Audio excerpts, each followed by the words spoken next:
Olá, internet brasileira! Tudo bem com vocês? Hoje eu vou falar sobre um iceberg que no momento que eu tô postando não tem nenhum no Brasil. Então a gente vai ser o primeiro. E bom, você já deve saber do que eu tô falando pelo título do vídeo. Apesar desses anos pra cá a franquia acabar decaindo e perdendo muitos fãs, Street Fighter ainda continua sendo um dos jogos mais aclamados pela mídia. E tudo se dá pelo início do Street Fighter 2, lançado pro Nintendo, onde foi um tremendo sucesso na época, sem contar nos fliperamas, né? Onde praticamente todos os locais, inclusive botecos, era possível encontrar uma máquina rodando Street Fighter. Mas sem muita enrolação, se você ficou curioso com o título do vídeo e o que seria iceberg do Street Fighter, eu recomendo que vocês deem uma olhada no meu canal, principalmente no vídeo do iceberg do Sonic, onde eu explico detalhadamente o que é iceberg. Mas como em todo vídeo, resumidamente, a iceberg nos jogos, eles são divididos em camadas, onde na ponta do iceberg você encontra os segredos e as curiosidades mais fáceis de serem achadas. E quanto mais fundo for o iceberg, mais difícil fica de achar as curiosidades e os segredos. Mas enfim, chega de enrolação, pegue uma pipoca e aproveite o vídeo.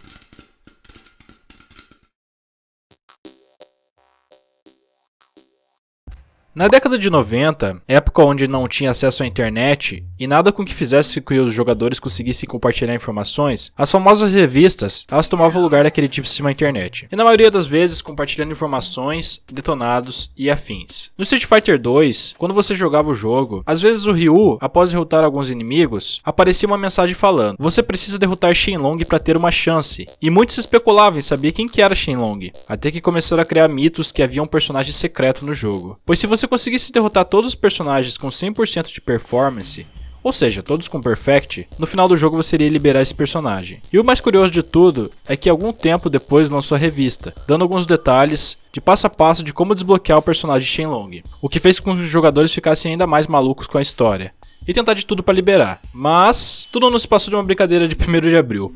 E na verdade nunca existiu esse personagem. Diga-se de passagem que foi uma boa sacada para vender até mais revistas. Essa versão do Street Fighter é uma versão bem pouco conhecida, e também na época não era utilizada nas máquinas, devido a ser uma versão hackeada do Street Fighter 2. E é totalmente diferente da versão normal, porque nela, ao invés de você seguir com o mesmo ritmo da versão original, o jogo aumentava a velocidade em nível muito extremo, superando até mesmo a versão Turbo Edition, e acrescentando novas sequências de golpe, totalmente cabulosas e sem sentido nenhum. Esse é um modo pertencente ao jogo Ultra Street Fighter 4, lançado por meio de DLC. Nesse modo, ao selecionar o lutador, o jogador ele pode escolher em sua adição uma nova opção além do golpe da versão Ultra, a Ômega. E na versão Ômega, alguns personagens ficam mais rápidos e ganham golpes novos. O Ken, por exemplo, ele pode disparar agora seu Hadouken pelos pés, enquanto o Guile ele pode lançar 3 projéteis de uma vez, deixando na verdade os golpes totalmente desequilibrados, e também fica muito mais forte os personagens. E a real intenção para isso é para realmente deixar o jogo mais dinâmico e divertido. Sem contar que nessa versão Ômega é possível utilizar os golpes apenas nela, visto que o modo online não podia ser aplicado nessa versão, pelos golpes serem desequilibrados e seria muito fácil de ganhar dos adversários. Muitos conhecem a versão do Wave e o Ryu, famosa pela história do jogo, e também por sua aparição em vários jogos. Mas o que poucos sabem é que também há uma versão do Ken, controlada por Bison, e ela é nomeada como Violent Ken, que apareceu pela primeira vez no SNK vs Capcom como um subchefe, e só depois ela entrou nos games principais do Street Fighter, no Ultra Street Fighter 2 The Final Challengers. O boxeador afro-americano conhecido como Balrog foi inspirado no boxeador da vida real Mike Tyson e foi originalmente chamado de M. Bison, que seria a abreviação de Mike Bison, sendo um dos oponentes americanos enfrentados no Street Fighter, enquanto Vega e Bison foram originalmente chamados de Balrog e Vega. Quando o Street Fighter 2 foi lançado para o mercado internacional, os nomes dos chefes foram trocados, temendo que as semelhanças do boxeador com Mike Tyson pudesse levar até mesmo a um processo. E essa mudança de nome continuou nos jogos futuros, também para evitar confusão, sendo o nome fixo de Balrog. Street Fighter 2010 The Final Fight foi lançado no Japão como Street Fighter 2010. Ele é um jogo de plataforma lançado em 1990 e também desenvolvido pela Capcom para o Nintendo. O jogo em si é só um jogo de ação com tema futurista, onde o jogador assume o controle de um jogador ciberneticamente aprimorado, que deve lutar contra uma raça de criaturas alienígenas e mutantes, também uma série de batalha contra chefes. Quando o jogo ele veio para os Estados Unidos, mudaram o nome do personagem principal de Kevin para Ken, dando indícios que ele é mesmo o Ken do Street Fighter original. Porém, os jogos não têm relação nenhuma com a franquia de luta, apenas os nomes que são iguais.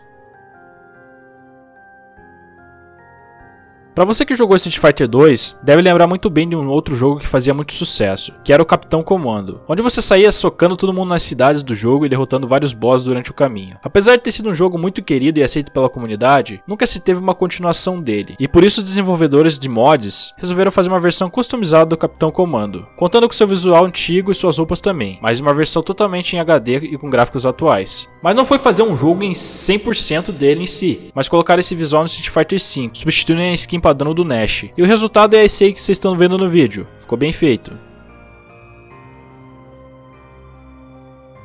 Capitão Sawada é um personagem do live action lançado em 1994 do Street Fighter, inclusive filme odiado por muitos, bem estranho por sinal. E ele é um soldado das Nações Aliadas, servindo com Guile no lado do bem, tentando impedir o lado da Shadow Law. E me perdoe se não estiver pronunciando o nome certo, mas enfim. Apesar de ter aparecido no filme, ele nunca deu as caras em algum jogo da franquia. Talvez pelo fiasco que foi o filme, resolveram não colocar ele pra despertar a curiosidade de onde tinha surgido esse personagem. E agora provavelmente deve estar mostrando pra você como seriam os sprites e sua aparência no momento se ele fosse colocado no jogo. Dark Sakura é um personagem que surgiu na Marvel vs Capcom, aparecendo pela primeira vez em Marvel Super Heroes vs Street Fighter, como um personagem secreto, e essa seria a sua forma que ela acabou assumindo após ser acidentalmente queimada pelo sol, ganhando habilidades semelhantes aos usuários do Satsui Hado, como o Eevee Ryu, exceto sem a perda da humanidade. E acho meio esquisito essa história, ser queimada pelo sol e adquirir novas habilidades, mas quem sou eu para questionar, né? Gotetsu, e eu não sei se estou pronunciando o nome certo, é um personagem não jogável da série do videogame Street Fighter. De acordo com a história de fundo apresentada em Super Street Fighter 2 Turbo, ele era o mestre das artes marciais de Gouken, que é o irmão mais velho de Akuma. E ele treinou o Gouken e o Akuma, que acabou fazendo com que eles tenham aquele estilo de arte marcial que eles usam no jogo. E aí que mais tarde o estilo se tornaria de base para estilo de luta do Ryu e Ken. E vale lembrar que o Gouken ele aparece em Street Fighter 4 como personagem jogável, sendo o Gouken um dos treinadores de Ryu, que passou aquelas artes marciais que o próprio Gotetsu passou para ele. Por isso que a semelhança em lutas entre ambos. Pocky, marca conhecida no Japão por fazer palitinho de chocolate, que na verdade eu sempre tive vontade de comer, e nela tem um campeonato, e por incrível que pareça, o campeonato é de Street Fighter, nomeado a competição como Pocky KO, onde os participantes eles tinham que enviar um vídeo jogando uma partida, onde os participantes falassem, nossa, esse jogo foi top, eu joguei demais, e mandasse pra eles. E os vídeos eles seriam transmitidos ao vivo na Twitch, e quem for o melhor jogador dentre todos esses que forem mandados os vídeos, vai ter a oportunidade de jogar contra o jogador número 1 do mundo, justamente para testar suas habilidades e ver qual que é o nível que você está perto do número 1. Bem interessante.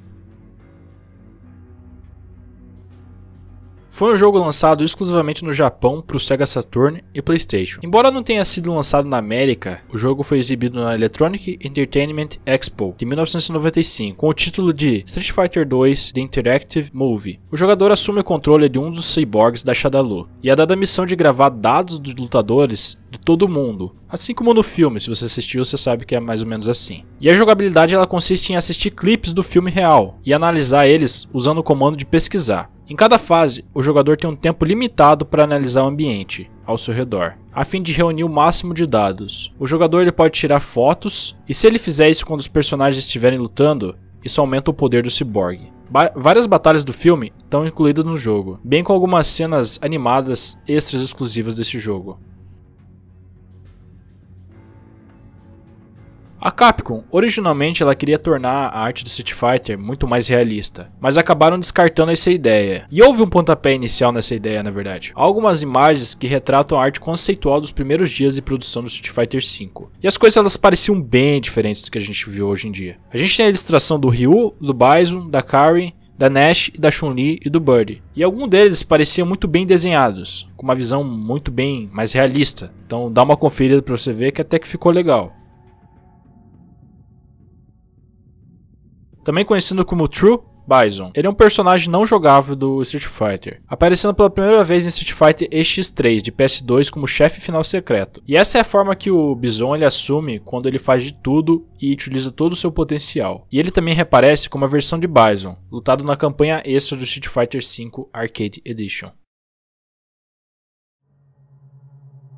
Street Fighter V vem evoluindo bastante desde o seu lançamento, com modos desafiadores e que pede habilidades dos seus jogadores. Mas entre eles, um nome se destacou, ou seja, uma pessoa, vencendo uma versão bem mais difícil do Ryu do game, nomeada como The Master Ryu. E o mais impressionante é que o jogador que conseguiu vencer da versão do The Master do personagem, ele é cego desde os 6 anos de idade. O nick dele é Blind Warrior Swain. E ele é um jogador que ele perdeu a visão quando ele tinha 6 anos, mas ele descobriu que ele conseguia jogar Street Fighter 2 ao perceber que cada movimento dos personagens eles produziam um som diferente. Então ele se guiava através disso e ele aprendeu a jogar com um nível avançado de habilidade fazendo isso. Com o lançamento do Street Fighter V Arcade Edition, a Capcom incluiu um desafio para os jogadores derrotarem esse The Master Ryu, uma versão muito mais poderosa, como eu disse anteriormente, controlada pelo computador, que ainda você tem que gastar dinheiro para poder lutar contra ele, que é o dinheiro do jogo, obviamente. E foi exatamente isso que o Blind ele fez. Depois de uma tentativa, ele acabou perdendo o primeiro round, mas ele não desistiu e na segunda tentativa ele conseguiu aplicar todos os seus golpes e suas habilidades e acabou vencendo o The Master Ryu, fazendo com que muitas pessoas que enxergam não conseguiriam fazer nem metade do que ele fez nessa partida. É um personagem de videogame da série Street Fighter, que apareceu pela primeira vez como principal antagonista de Street Fighter 4. Ele é o CEO da divisão de armas de Shadaloo, e é um dos muitos corpos da substituição geneticamente modificados por Bison. 7, ele também pode ser jogado em Street Fighter V Champion Edition, com um físico feminino e se tornando a sua forma padrão nesse jogo. E por incrível que pareça, todos que já jogaram sabem que é possível copiar alguns movimentos de outros personagens pertencentes ao jogo. Ele mesmo é capaz de fazer isso. Porém eu posso te falar alguma coisa que alguns movimentos que supostamente ele tenha feito e você não se lembre de que ele pode ter copiado durante o jogo, saiba que ele pode estar fazendo um movimento de outros personagens de outros jogos de luta, como você pode ver aí no vídeo, sendo uma curiosidade bem interessante e até mesmo, por que não, um easter egg.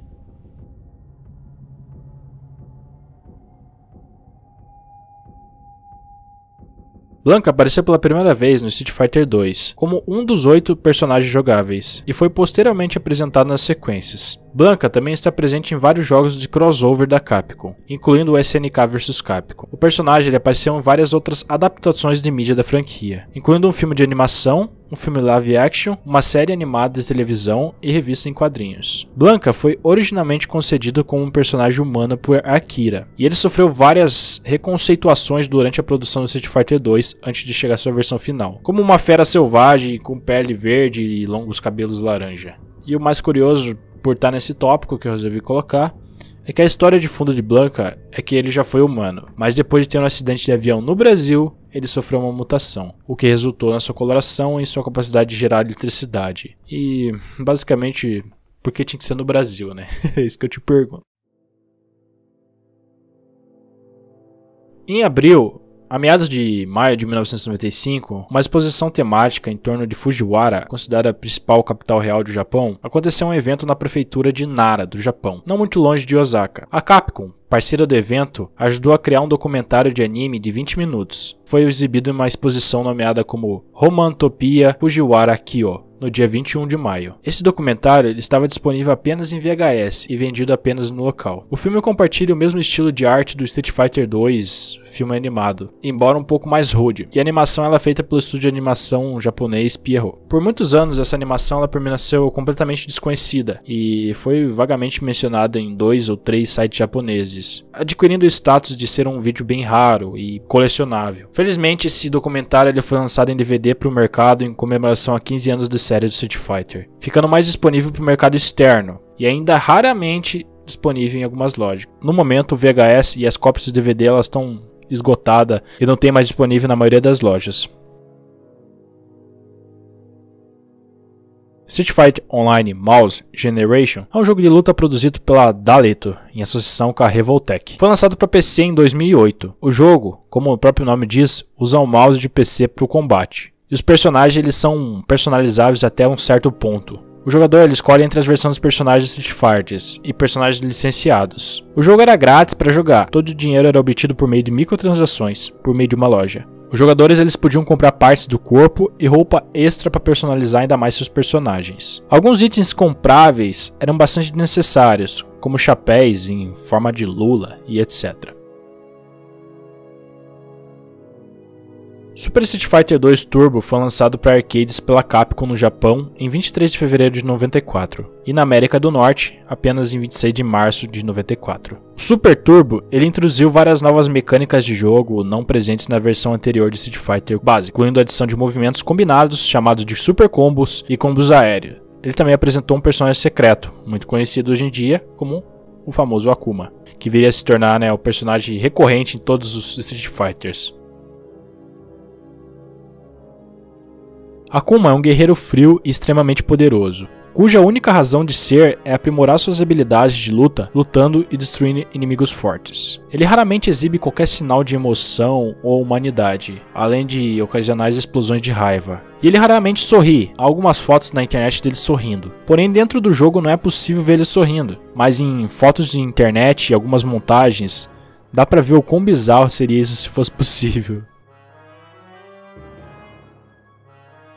E não, ele não pode ser desbloqueado em nenhum jogo que a gente conhece, assim, infelizmente. Mas no Japão foi lançada uma DLC pro jogo Street Fighter o Mouse Generation, que eu citei anteriormente, onde no game era possível jogar com o Barack Obama, sendo algo totalmente bizarro e sem sentido. Sua arte no jogo era totalmente cartunesca, e ele pode usar poderes assim como Ryu e Ken. E vale lembrar que essa DLC foi lançada apenas no Japão, e por isso que a gente não tem muito conhecimento sobre ela aqui no Brasil. Bom, pessoal, esse foi o máximo de informações que eu consegui achar na internet, e também as que fizessem mais sentido, visto que vários tópicos que estão no iceberg são sobre combos e personagens, algo que acabaria ficando muito maçante para o vídeo, então eu trouxe as curiosidades mais interessantes para vocês. Eu gostaria de pedir a vocês sugestões de vídeos e temas para o próximo. Desde já eu agradeço por assistir o vídeo até aqui e até a próxima!